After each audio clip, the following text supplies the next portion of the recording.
farm with the silo on it. So that was the Schaefer Dairy, and the original barn is from 1850, which is very early for this area for European settlement, because we'll discuss the reasons why a little bit later. And then now, when we cross the creek, we're on the Black Dairy. And they remained dairy farms up till about the mid 1950s or 60s, when the small dairy farms started disappearing in favor of larger enterprises. My parents moved out here in 1973. They lived in downtown Huntington, and they wanted my older two sisters to have horses and grow up in the country. My dad would say, if you grew up in the country, you thought the city was awesome, and if you grew up in the city, then you thought the country was. Everybody always thinks somebody else has it figured out. But so they came out and they purchased the Schaefer farm first, and to raise horses in that dairy barn. And they were just going to knock down. There was a burned out shack, so to speak. They were just going to knock it down and then build a new house on the farm. But when they went to remove the wallboard and filth off of the burned out cabin, they discovered 200-year-old hand-hewn logs underneath that. And that began their Appalachian journey of, oh my goodness, who were these people? Wow. And how come we never learned about them in school? I don't know if your education was anything like mine, but we typically we speak a narrative that isn't necessarily where we're from, whether it's Appalachia or wherever you happen to grow up. There's like a national narrative, and everybody tells it, but rarely do you tell your own story. And so Mom and Dad really felt called to tell that story, because unfortunately, our version of history and growing up in America was, they talked about the people who settled on the East Coast, a few wars, a few presidents, Lewis and Clark, Gold Rush, boom, we got California, right? And so you're just left to assume.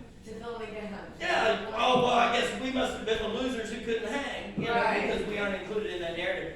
And so, obviously, that is not true, based upon what Mom and Dad were finding about who did this. I mean, this is incredible. As you look around these logs, just to help you figure out what you're looking at, you can still see the hand-hewn chisel and adze marks, right? Everybody got nice big rectangular trees from where you're from? Right? No. Right, and so the extreme hard work to get to just right. And that's a 40-foot beam, 20 feet in the air. We struggled with hydraulic tractors, putting it back up. How they did that with just basically block and tackle and their brains and their muscles is really amazing. So Mom and Dad, they began collecting Appalachia so they could tell that story to school children, and then they realized, well, adults don't know it any better. So everybody can learn about the ingenuity and adventure of the Appalachian. And like most passions, it got way out of hand. It's now 800 acres, and West Virginia's only Smithsonian affiliate. So we apologize for some of the looks today. We're closed, but when Nora called, we said, absolutely, we will be open. Thank you. So you're going to see some behind-the-scenes things. We've got people working on a new exhibit in the old C&O train caboose. We got people redoing the sawmill. The vet is coming to work on all the animals. So there's going to be lots of mayhem. But that's all good. That's what you do during the off season. We appreciate it. What we want to do, absolutely, so excited to share with you a little bit today. So, what we're going to do is we're going to go over, I'm going to take you through 3 museums. So what Mom and Dad chose to do was each building tells the story in a different way. If you think about most museums that you go to, it's about a famous person or a specific period of time. And although the village is kind of framed as late 1800s in Appalachia, inside the museums, it's a conversation of progression. Dad wanted us to understand that the only constant is change. Yeah.